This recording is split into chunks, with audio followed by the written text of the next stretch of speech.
Here at the Sommeliers Choice Awards, wines are judged by sommeliers, wine directors, and on-premise wine buyers of the USA.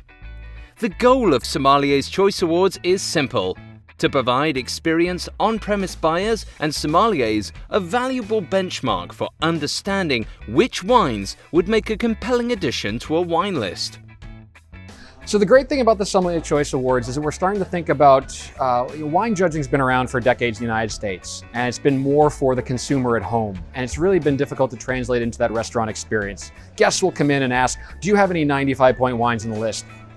And then you start to think, okay, well, I put together this list to go with the cuisine and not necessarily based upon ratings, and I can't get wines because they sell out so quickly because of these ratings that Robert Parker or James Suckling or Antonio Galloni have put out there. So what is great about the Sommelier Choice Awards is that we're picking out wines that are in distribution, that work for restaurant budgets, that work for restaurant situations, not necessarily for the collectors out there in the world or the people that are trying to flip these wines over to make a bit of a profit.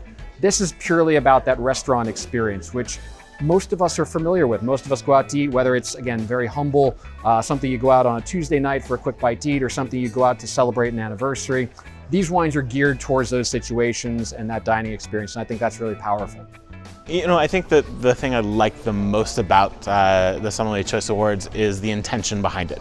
There are so many different types of judging, and whether it be scoring for points or whether it be for medals, there are just so many different ways to certify out there in the world, and it's very confusing for consumers. So what I like about this is that you get a really great core of judges in a room that then a winery can go, especially to the trade, and say, hey, your peers are the ones that rated this so highly, as opposed to just some random people in a room that you don't know who is actually scoring them.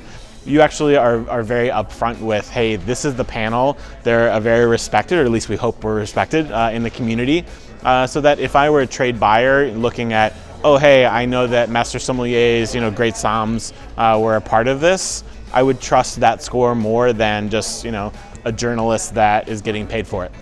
This judging is very different. The thing I like the best about it is you're being able to see the wines right after what they are, and just seeing how your scores reflect the quality of what's in the glass.